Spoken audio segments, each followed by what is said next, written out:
All right, everybody, welcome to an exciting, all new, and all different Under the Dome.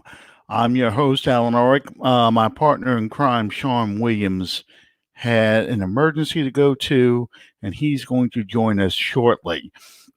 Um, so this is going to be the new format. I went to this site, which a lot of people have been going to, StreamYard, and with this format, we're going to be it's going to kind of like how the show used to look with when we were on Google Hangouts. Sean will be on the screen as well as me, so you don't have to look at my ugly face the whole time. My ugly, graying, long-haired face. It's been roughly since January since I had a haircut, so not good, not good. Um, Anyway, I don't know about you guys, but I was a little surprised by the draft. That's what we're going to get into tonight. The draft has happened. Right after the draft, we had the news that Taysom Hill had been signed to an extended extension, and then we saw the big news, and it was made official today. Jameis Winston is now a New Orleans Saint. And we're going to get into that as well. Basically, I got invited to go on to a Carolina Panthers podcast during the draft, and they were just doing a roundup of the NFC South, and they asked me what was my prediction because I came on just before the Saints pick. What was my prediction for who the Saints were going to take? And it's much like what I've been telling you guys out here. I thought that the Saints were definitely looking at linebacker. I had cornerback second, and I had receiver third. And I had just said, okay, I think the Saints are going to take the draft has kind of fallen the way the Saints wanted it to.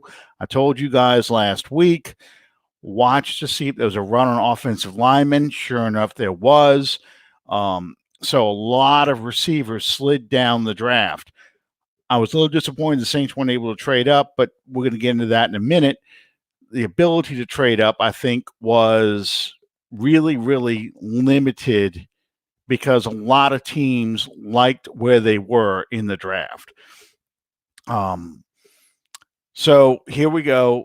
I'm watching Murray, the linebacker from Oklahoma, slide down the board. And I'm going, this is perfect. And this is exactly what I was telling the Carolina people. This is perfect. The Saints are going to get the guy they want without having to trade up, without having to burn future assets. And the Los Angeles Chargers jumped ahead of us and took Murray right in front of us. So then the question was, okay, so the Saints going to break tradition? Are they going to go and do what they have not done for the past, 54, 55 years now since the draft began, at least for the Saints, take an LSU player in the first round? They did not. The other streak that was kept alive, Archie Manning, because Love was still on the board. Archie Manning remains the only quarterback ever drafted by the Saints in the first round in the common draft. Dave Wilson in 1981 out of Illinois was out of the supplemental draft, cost us a first round in 1982. So he doesn't really count for this unofficial statistic. But I was surprised that the Saints took an offensive lineman in the first round. I said last week, and I've said this in my mock drafts, that I felt that the Saints needed to upgrade the interior of the offensive line.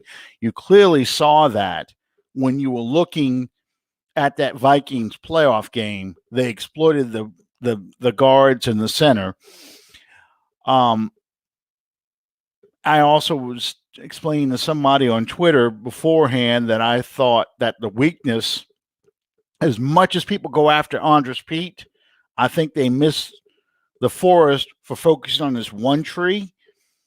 I said, you really need to look at Larry Warford and look at his play throughout the season, because while many of your criticisms about Andres Pete are correct, especially once he gets hurt, and he gets hurt every year, you really need to look at Larry Warford, because you take Max Unger from 2018, and Max Unger was clearly declining.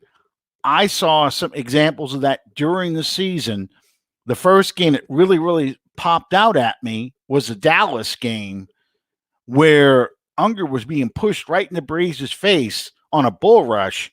And if you look at Unger in 2017, 2016, 2015, when he got here, Unger, no one bull rushed Unger, but it was like he was on roller skates on a slick floor against the Cowboys. Well, sure enough, when Unger retired, Unger said, "Hey, man, I'm not the kind of player I thought I could be. I can't play at the level I expect myself to be, so I'm going to retire." And then people went back and looked at the 2018 season and started saying, "Oh, man, yeah, Unger really was struggling. Look at the Cleveland game. Unger was struggling in that game. Oh, man, look at that. There's another game when he's having problems." And some of the anti-Andres Pete people were all blaming Pete for that. But really, if you focused on it, you started to see the decline. So I think that was the same thing that's going on with Warford. If you go back and look at that draft, and you go back and look at the playoff games and most of the 2019 season, you can see that Sean Payton was out there right up front telling you the interior of the line is a problem. We need to address it in the draft. And people thought he was talking about Andres Pete, and he was talking about Larry Warford. And you can see that now, looking back. Okay, yeah, Warford is not doing very well. Warford needs to be replaced. The Saints said he was overweight. He was slow. So the question now becomes, now that you drafted the center from Michigan, Ruiz, I think is how he says his name, Cesar Ruiz. I always say Ruiz because, hey, I'm from New Orleans. I have a friend whose last name is Ruiz. That's just how we say it. But I think he says Ruiz. Where does he go now? Does he start at center and you kick McCoy off to the right? I mean, I'm sorry. Yeah, the right, because I got to think about it because it's the opposite of the way how you expect. But yeah, do you kick him off to the right as right guard and put him next to Ramczyk? Or do you keep McCoy at center and try Ruiz at right guard? I think it's going to be the latter. I think they're going to do the movement. They're going to put him at center because he's a much better center. He's a bigger center. And I think McCoy slides over to guard. So this is going to be interesting to see how this works out. After the initial wave of anger from LSU fans on Twitter and on social media in general, I think a lot of people are realizing that, yeah, this actually was a good pick. He was the best lineman on board, interior lineman on in the draft. This is going to work out well. And yeah, you're right. The Vikings game was a problem. But man, you had to talk some people off the ledge after taking a center from Michigan over Patrick Queen. It was really, really an adventure because I knew this was going to happen. I did not think we were going to take an LSU player. I really thought, well, no, I did think that Justin Jefferson was going to Minnesota, but I thought we were going to trade up at some point in the draft in the first round. And I was worried that Justin Jefferson was still going to be on the board and we were going to take someone else other than Jefferson, and the LSU fans would riot over that. I was not disappointed by some of the comments, but it makes sense in the long run. Okay. Nope, not yet. I don't want to get too far ahead of Sean, so I'm just kind of trying. I'll give you a thumbnail sketch on the other stuff. I thought for sure the Saints were going to be able to trade up in the second round. And I really thought that they were going to target a running back in the second round if they could get into that. I was watching J.K. Dobbins. I thought J.K. Dobbins was going to be a target of the Saints. I even said that last week. I think may have said it here, may have said it somewhere else. Obviously, he was not. I thought the other player they were going to look hard at in the second round because he fell that far was Diggs, the cornerback from Alabama. But the Saints admitted they tried and tried and tried to trade up into the second round, and nobody was willing to trade. Not for what the Saints were offering. I knew you would, Calvin. I knew you would love every minute of it. I thought of you the whole time. They were losing their minds. The LSU fans are losing their minds. I expected it, but I have to give the Saints a lot of credit for trading up early in the third round, taking Baun. I keep wanting to say Baun out of Wisconsin. I liked him from the get-go as a linebacker. I really was impressed with his hustle, his intensity. I did not think he would be into the third round. I thought he would go early in the second. The sound is good? Good, Calvin. I'm sorry. I'm looking at some of y'all's comments as I'm talking here. This is the first time I've tried this. I think Sean and I did a practice run last night. He was good, as long as he didn't drop his phone. He's good. It came through pretty clear on my end, too. I just like the way this looks. I like everything about this. I can put my name up. I can do this little crawl. There's some other things I can do. As we progress, you're going to see more and more stuff. I picked my dining room this time to do the show as opposed to my desk. I've got my desk in my little office area there, really set up for homework. Because I've been working from home now for over 2 months, between this broken arm that I had and the shutdown because of COVID-19. I had to set my desk up in a way that I can spread myself out a lot more. I've got a printer now, all these kind of things. So I couldn't have it set up the way I would for this broadcast. And you were looking at the back of a dresser that I've got my TV sitting on. I even tried turning the TV so you could see Saints footage as you're talking to me, and all you're getting is a blur back there, even a flat screen, and I cannot get it down low enough. So that explains why I'm in this room tonight. Baun, however, when I get back to that, Baun, I really thought was going to be a second-round pick.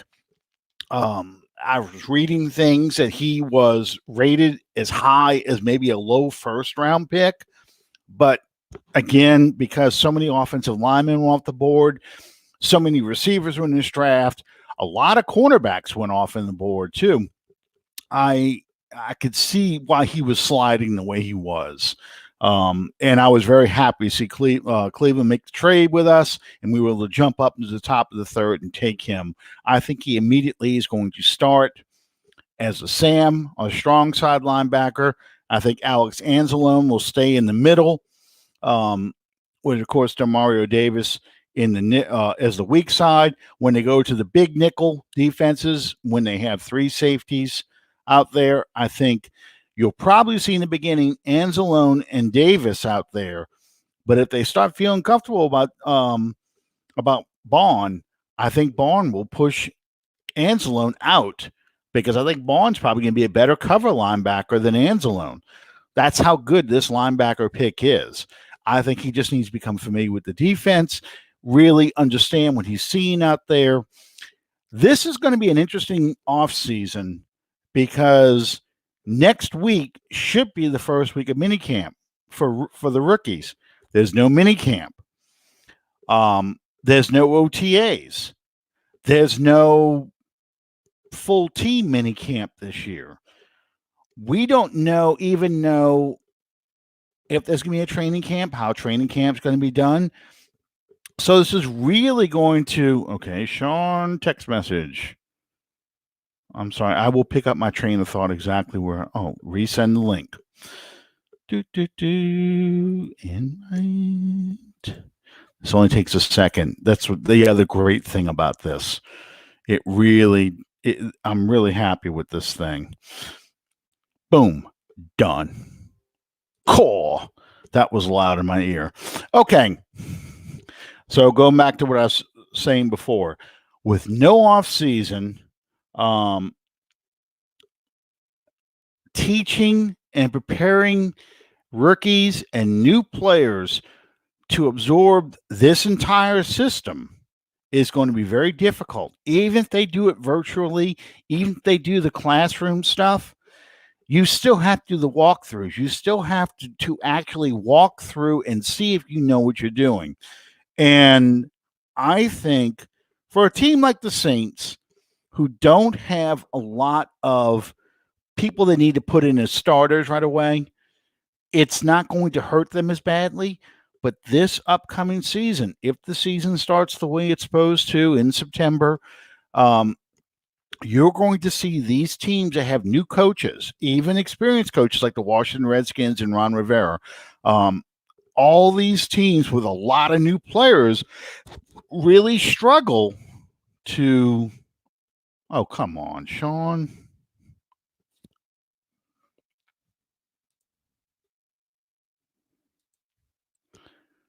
It worked fine yesterday, and now he's saying he's not getting it.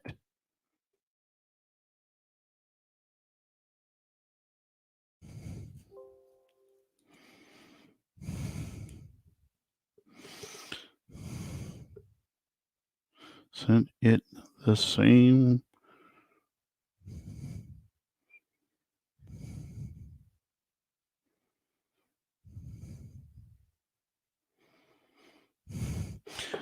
Okay.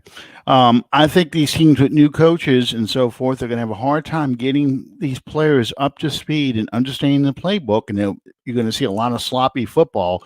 Again, assuming the season doesn't start, the season starts the way it's supposed to, with just training camp to get all this in.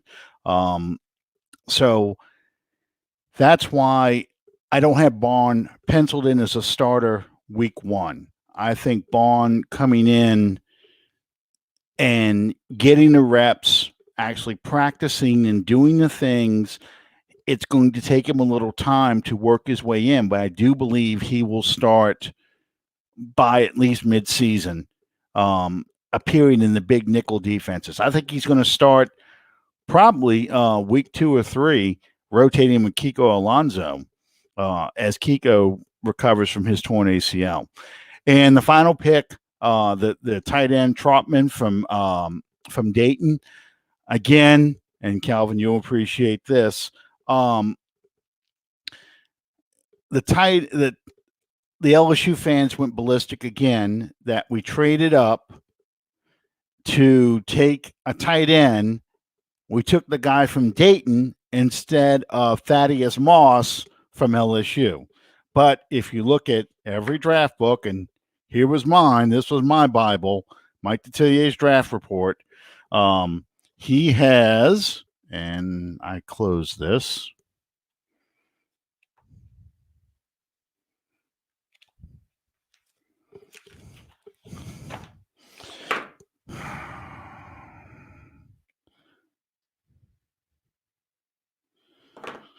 All right, Sean can't get in. Of course not. It doesn't work this way. I'm sorry, guys. Give me just a second here.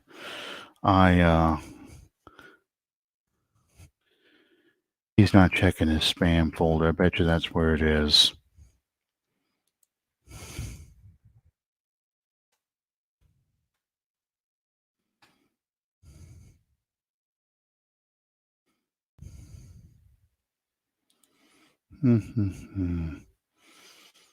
Give me just a second, guys.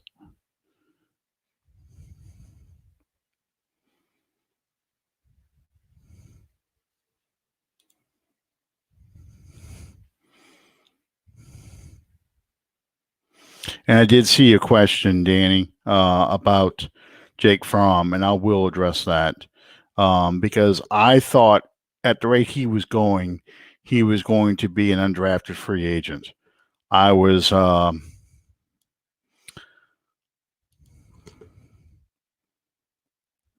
on, open up.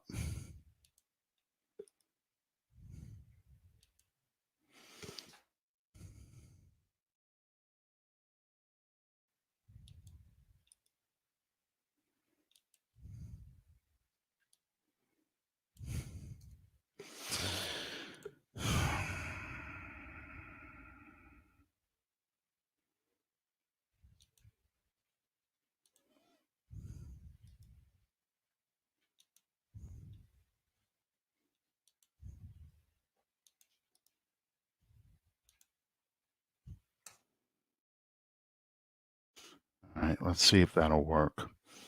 We'll see what happens. Okay, I thought as the draft was going along that he was going to be an undrafted free agent. I was surprised when someone took him because the way the conversation was going, at least on ESPN, basically the only two teams that were interested in him were the Colts and the Saints. There he goes. And Ed. There he is. Alive and well. All right. All right. Your sound is not syncing up here, Sean. Your I'm out of sync. Before. Yes. You like what was the odds of that? Well, now you're in sync. Before you were like a Japanese movie. Godzilla. Yep. So, okay, so now you're in sync. Yeah, I apologize for being late. I apologize for not having the eloquent backdrop that I'm known for. I was a knight in shining poo-poo for someone else today, so we're just gonna have to go with it. I missed you guys, man. As you see, I'm still as ugly as I was before. Hey, I was just talking about how I haven't had a haircut since January, so I'm not much better. You look like Justin Bieber. Actually, I'm like Greg Brady before it's all said and done. Oh dear God! Yeah, well, that's what happens. You have curly hair like I do. I usually keep it cut so I don't have the curly hair showing. Since we're celebrating me getting back on the live cam, I can tell you it could be much worse. Now you understand why I usually have a do-rag on my head. So there you go. There you go. I apologize. This is this thing that we're doing with the StreamYard app. It's all new. We did a test run on it last night. I'm not going to be able to participate in the live chat as I normally do. To Jerry, to Anna, to all of our faithful, Calvin, everybody, I love you guys. I miss you guys. But until I figure this out a little further, I'm not going to be able to participate in the live chat. But in accordance with the usual, hey. What did I miss? Okay, so I was talking about kind of going through the draft, talking about how I was on the Carolina Cat Chronicles live stream they were doing of the draft, and I was talking about how I was predicting the Saints were going to take Murray, and they did not take him. The Chargers had traded up while I was talking, so I said, okay. Then they're probably going to take, and I listed 3 players, a cornerback, a receiver, and I even threw Patrick Queen in there as a possibility. And, of course, they take Ruiz, the center from Michigan. And they kind of asked me my instant reaction to that. And I went into a kind of a long-winded discussion about the weaknesses of Warford showing up, especially in that Vikings playoff game. So I guess the first thing we can ask you then is give us your thoughts about what happened the first night of the draft, and then we can move on to the other two picks they had in the draft. Okay. Like many followers of the Saints, when it comes to Ruiz, I have mixed emotions. Obviously, I wanted the bright and shiny sports car, but you got the dependable luxury model that's going to take you to the finish line. I don't disagree with the pick at all. It was a shock. I won't lie. It serves a purpose, and as you alluded to, if you think back, okay, let's go back to let me see, Minneapolis Miracle, fluke, 50-50 play that went the wrong way for us. Fast forward a year later, the no call, fluke. We come out on the bad end of that as well. The Minnesota Vikings game last year was it was decided basically on the strip sack that Drew Brees took where he fumbled, and that came right up the middle. And Larry Warford, as well as he's played, he's not what he used to be.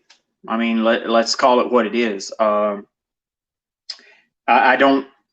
I'll go out on a limb here. I don't think that Larry Warford is going to be a Saint on opening day.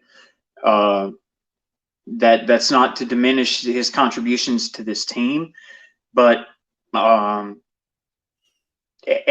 Alan, you're more adept in the facts and figures part of the equation. Mm-hmm.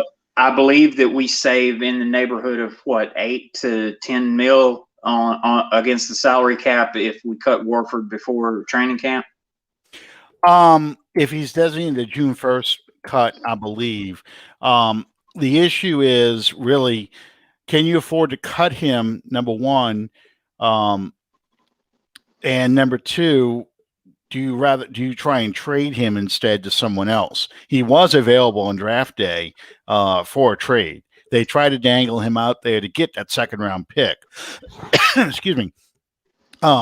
They were going to offer a future asset. I don't know what it was going to be, but that and Warford to trade back up into near the top of the second round. And it just didn't happen. And I had predicted that they were going to probably target a running back in that second round. And I was hoping it was going to be J.K. Dobbins because I like Dobbins a lot. I didn't think he'd be available because I thought he would probably go at the end of the first round to a team like Kansas City. Kansas City took the LSU running back instead. Not that that was a bad pick, but I kind of thought Kansas City was going to be looking for a running back. And I thought Dobbins and the kid from LSU were probably the best two fits. Right after, I think I mocked Swift to them as well because you need a pass catching back who can also run between the tackles. And I think that what they sacrificed in the between the tackles running with the kid from LSU, they've got a hell of a weapon out in the open field. So again, that it's neither here nor there because this is that's Kansas City. But I really thought the Saints were going to be looking for an upgrade to not to Kamara, but to Murray, Latavius Murray, just from the standpoint of being able to do more, being able to be a pass-catching back that can also run between the tackles. Jonathan Taylor was somebody that was linked to them, but I thought Dobbins was a better fit because I thought he ran with power but didn't put the ball on the ground and caught the ball a lot better than Taylor. It didn't happen. So, it's not the end of the world. It just would have been a nice, there's your shiny sports car you would have gotten. Yeah. I don't disagree with any of the picks. I'm not exactly doing cartwheels over what we took. It's not going to be the draft where we got Kamara and Lattimore and all those Anzalone and all those guys. It's not going to be that kind of draft. But you got to look at it for what it is.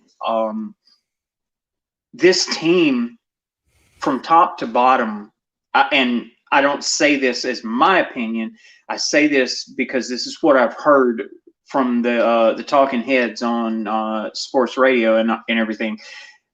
This team, top to bottom, is probably one of the strongest rosters in the NFL right now. Mm-hmm. Before going into the draft, there weren't a lot of holes to fill, really and truly.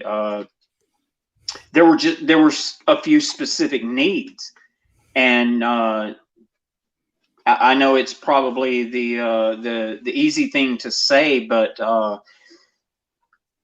nobody knows those needs like Sean Payton and Mickey Loomis and Ireland. Ireland. Yeah.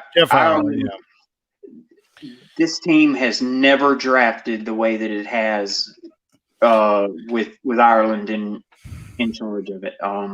It's just unprecedented as far as this team goes. We needed a tight end, obviously. We needed a linebacker, obviously. We needed, depending on how you look at it, we needed that upgrade or that depth, whichever way you want to classify that on the offensive line. And that was a glaring need coming out of that Minnesota game. And I think that all those needs were met. But then you get down to basically the last pick of the draft and then the free agent acquisition. Yeah. Well, I'm going to approach this delicately. All the memes, all the jokes, all of the, I can't believe I just did that. But Jameis Winston. Yeah. And every time I say that name, it sends chills down my spine. But Saints fans, let's look at this for what it is. You look back on the 5-year career? Mm-hmm. So far? 5 year. Yep. You look back on the 5-year career of Jameis Winston. As Alan put it when he and I were talking last night, he is one of those rare players that you sit and watch the highlights of his game, and regardless, one way or the other, you're going to say, "Oh shit," because he's either going to make the play that seals the game late, or he's going to throw a pick six on the first play from scrimmage. Well, you can't afford to do that. He's not going to last long with Peyton doing that kind of stuff. Well, like you and I talked about last night, with Jameis Winston, the deficiency was never his talent. No. That's why the deficiency with Jameis Winston was always his decision-making process. And I call it old school, call it what you will. The decision-making process is something that you can address via coaching. Jameis Winston has never had the benefit of playing under a really good, and I hate this term, but quarterback whisperer, if you will, a la Sean Payton. You can say he got something like that with Bruce Arians, because Bruce Arians is in a sense a quarterback whisperer. He's a good offensive mind. I agree with that, but I think that Bruce Arians was put into a position where he had no choice but to play with Winston in his first year, but he never fully invested in Winston for the future. I think that's pretty accurate, because I watched this video and I shared it on the Under the Dome page and I shared it elsewhere. Breaking, and it's an admitted Bucs fan, breaking down Jameis Winston's problems on the field. We're not going to talk about the off the field stuff, but talking about his on the field behavior and his 30 interceptions last year. And he said, number one, it's not uncommon for a quarterback to throw a lot of interceptions their first year in Bruce Arians' system. And the reason he cited was you look at a guy like Carson Palmer, his first year in Arizona under Arians, he threw a record number of interceptions for him. I think he threw close to 22, 25 interceptions his first year. The next year, he cut it in half. And he said part of the issue with Arians' system is Bruce Arians incorporates a lot of the run and shoot offense. And what I mean by that is in the run and shoot, if you guys remember way back when the Houston Oilers were running this and the Detroit Lions, they called it the Silver Stretch, Mouse Davis, University of Houston, with Andre Ware and David Klingler and those people like that. But in a run and shoot system, you have 4 wide receivers, one running back, no tight end, quarterback in a shotgun, and the receivers run basically 4 to 5 different routes. They have what we would call choice routes. They have a decision they make based off of how they read the defense. Do I run a slant? Do I run a comeback? Do I run a hitch? Do I run an out? Do I run a post? Or do I do a go pattern? Based on the coverage of the defense. And the key to that system to make it work the way it's supposed to is the quarterback and the receivers have to be on the same page on every offensive snap, because a quarterback doesn't drop back and start looking, okay, who's open? They make reads, but they're not, it's not like playground football or street football where you're sitting there going, okay, somebody come open, who's open? They have to know and see the same things that the receiver sees, because the receiver makes his decision on where to break his route off, whether it's going to be a comeback, a hitch, a slant, whatever in the route tree, at the top of the route. Drew Brees has already thrown the ball most of the time when a receiver is reaching the top of his route, because the Saints offense incorporates the old West Coast offense and Air Coryell. So it's spots, okay? It's the timing of the West Coast offense coupled with the route conceptions of the West Coast and Air Coryell, okay? So Breeze knows where everyone is going to be at all times, and his receivers know where they're supposed to be. If you listen to the sound bites of Drew Brees, he tells the players, get to your landmarks. You get to your landmarks. Your landmarks are essentially your spots, okay? Yeah. And throwing to a spot, all right? So as a result, if the receiver is making the decision what he is going to do at the top of his routes, when Winston is going to have to release the ball, you're putting yourself in a position for more interceptions, because Winston is, in fact, throwing to a spot. That's the only way the offense can work. So it lends itself to that.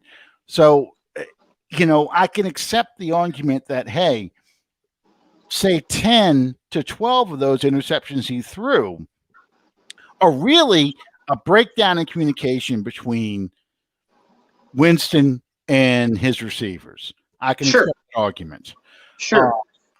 But that doesn't excuse throwing the ball to the inside on an obvious out pattern or a slant pattern so the defensive back or the linebacker can just pick it off and take it to the house.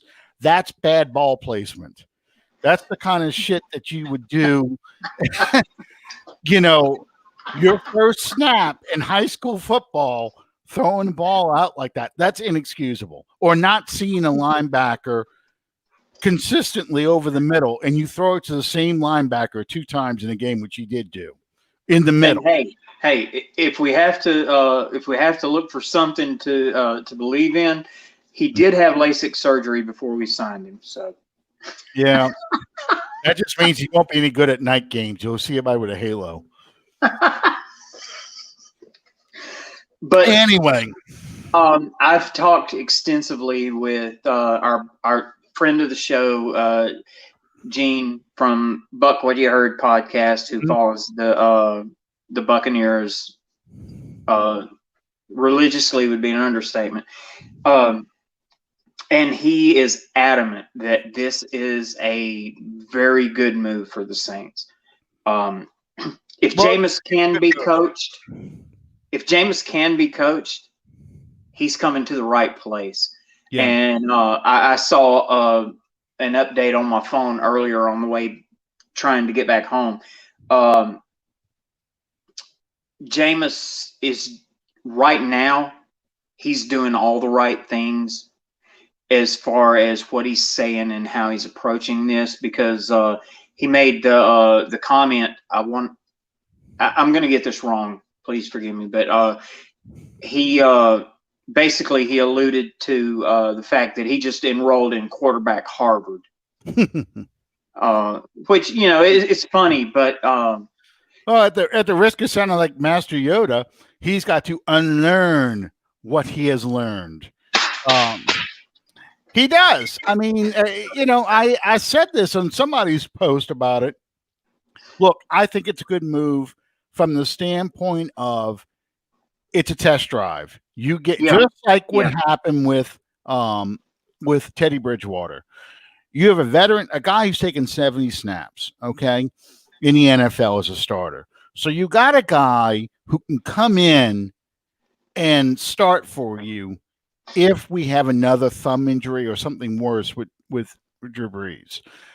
It's a little bit scarier because he is the opposite of Teddy Bridgewater, whereas Bridgewater, I thought, was overly cautious and I equated him to Iceman from Top Gun, where it's got to be textbook in his decisions before he released the ball. That's a very good analogy. Winston is Maverick, okay, without Goose. You throw enough bullets out there, you're gonna kill something.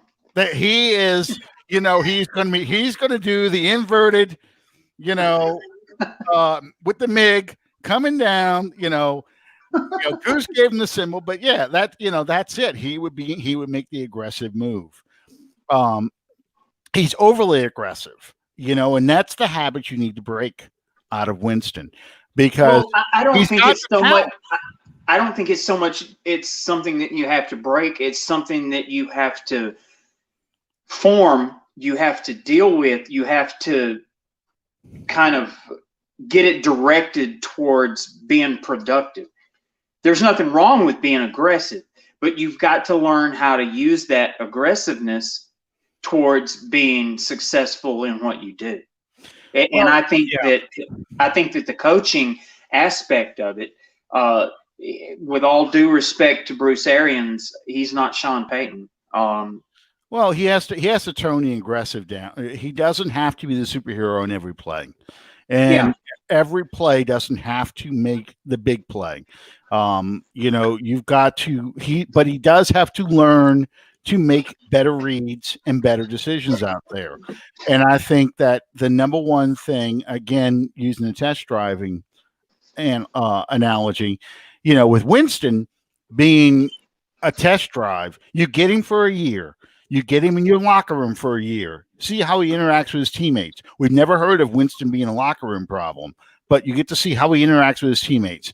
You get to see his study habits. You get to break down what kind of quarterback he is, his mechanics, his ability to process and absorb this offense, how he reacts with Brees in that room.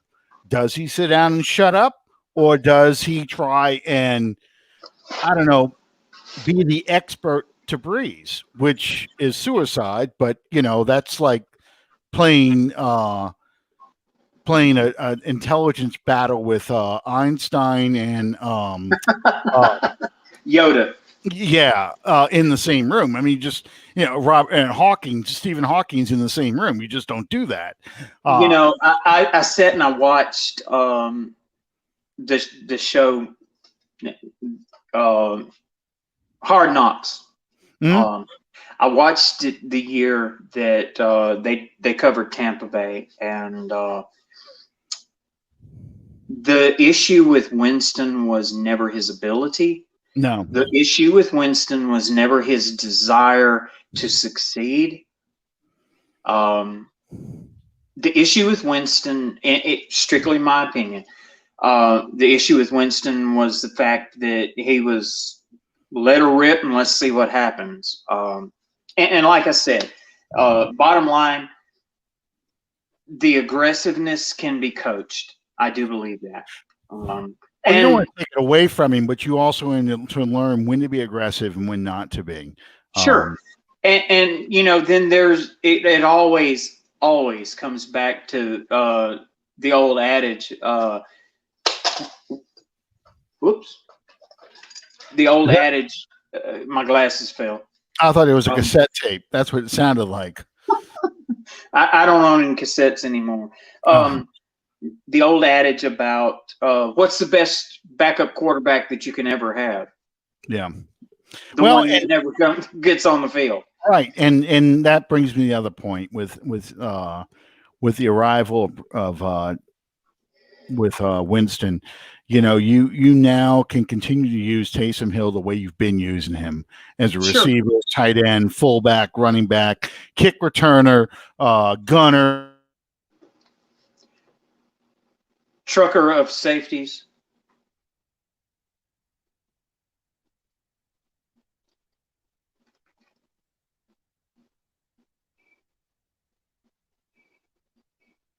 Okay, not sure what happened. You just absolutely froze on me.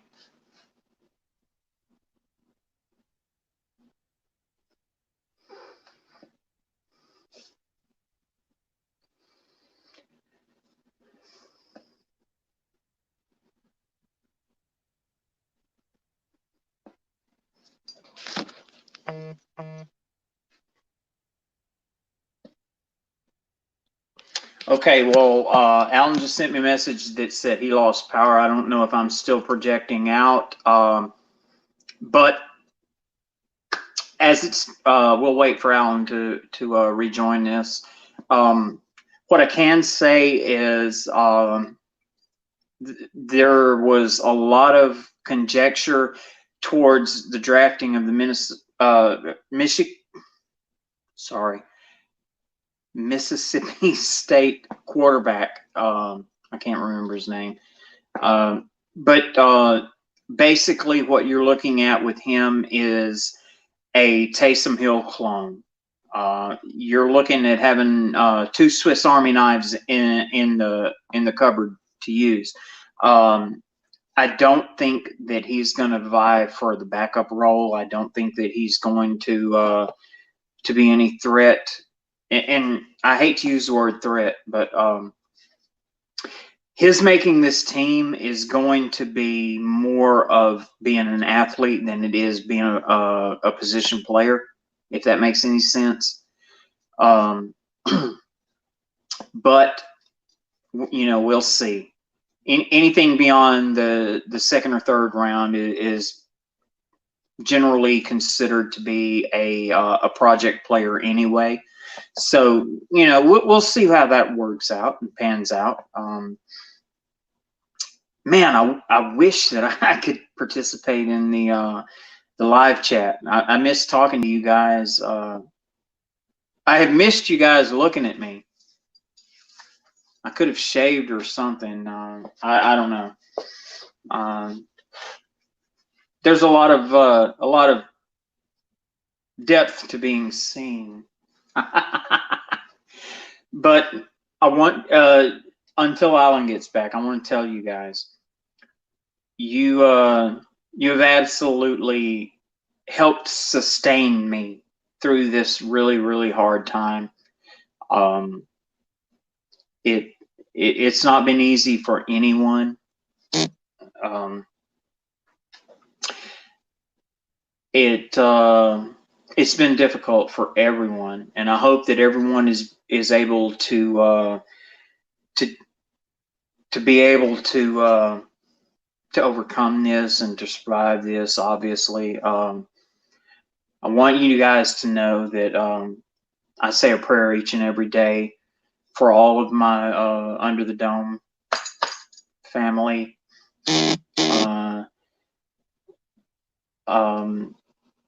Alan is telling me that he's trying to get back on. I don't.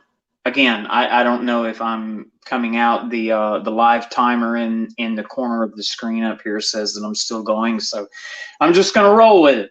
I want you guys to know that as hard as this is right now, things are going to get better. If there's anyone in this world that can relate to being a survivor, it's the people of New Orleans. We've kicked ass and overcome before, and we're going to again. And I don't mean to get melancholy and get emotional and all that, but oh my God, I can't believe that happened to me. Hey, I'm just glad it was you and not me. Well, it's a monsoon outside, and literally the power blinked out for about, I don't know, 30, maybe even 30 seconds, and that's all it took to knock the internet out. So once that happened, I think I sustained the broadcast for a few minutes. Well, I mean, we will be better at this, but this time it was God going, stop making jokes. Boom, done. My wife comes in. I was watching something on Netflix. She's now watching. I think she's watched every series that could possibly be on Netflix. And well, that's God's way of telling her she needs to be watching Under the Dome. Well, she's watching the Blacklist now. So, if you find me chopped up in the freezer, don't believe the suicide note.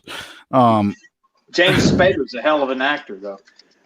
Yeah, and it took me. I was today years old when I finally realized. That's the voice of Ultron from the Avengers. But anyway, what I was saying before, and I kind of still have my train of thought in place, with Jameis Winston, and we were going to talk about the bringing Taysom Hill back, and also getting Tommy Stevens. That's my new nickname for him, Tommy Boy. I couldn't remember his name. Tommy Stevens. I talked while you were out. I talked a little bit about the acquisition of Tommy Stevens. Yeah, but I couldn't remember his name, so I just referred to him as that Mississippi State quarterback. You can't say Mississippi State. My father-in-law, that's why we're out of power. We were out of power because my father-in-law is a Mississippi State graduate, and he passed away. He passed away about a year ago, so he is watching out for it right now. He'd be thrilled that we got a Mississippi State quarterback. But anyway. Well, it is what it is. You drafted this guy not to be a backup, not to compete for the starting job. You drafted him to be an athlete. Period. Yep. Exactly. He's an athlete. And the reason why they traded back in would cost us a 6th round pick next year. But trust me, I've studied it. I've looked at it. The entire history of this franchise, there's only one player who actually amounted to anything as a 6th round pick for this team. And that's Colston. Fred McAfee. No, Fred McAfee. Colston was 7th round. We've done better in the 7th, the 10th, and the 12th round and the 17th round than we did in the 6th. So I don't mind burning a 6th round pick to get a 7th rounder this year.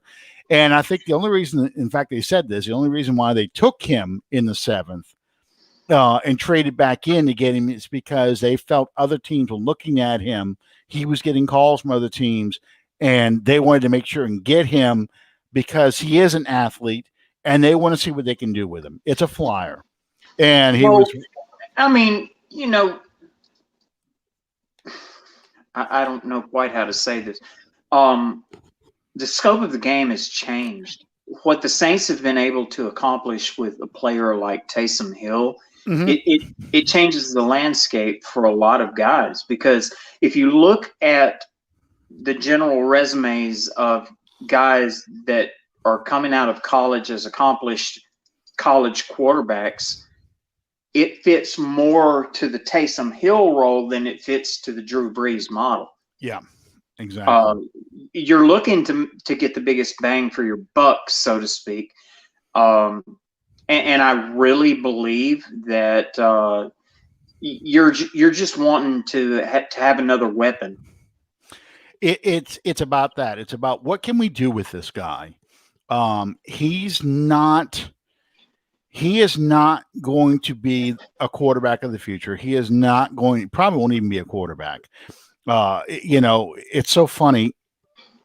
It's not that long ago that we used to always talk about, they're converting people from quarterback to.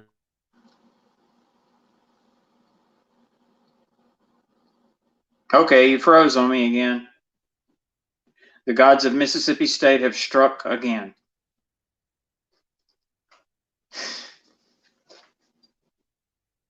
Let's see how this turns out.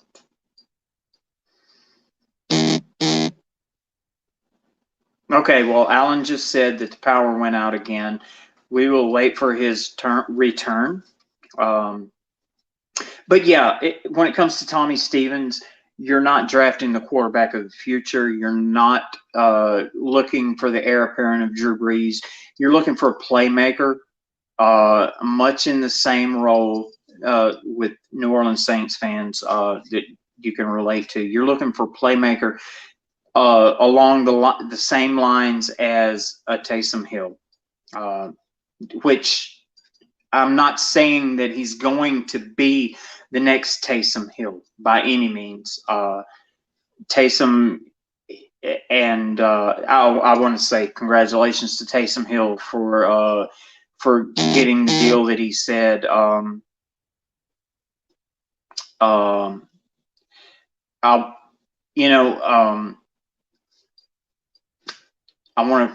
I'm sorry. I'm monitoring Alan's deals. He said he just lost power again, and this may be it. But anyway, congratulations to Taysom Hill on his really good deal that he got. I want to say that it's awesome that he showed the respect and the I can't think of the word I'm looking for. The respect and the due diligence towards the New Orleans Saints that he showed. I've had a lot of people reach out to me and say, Taysom's holding out for money. That's not Taysom.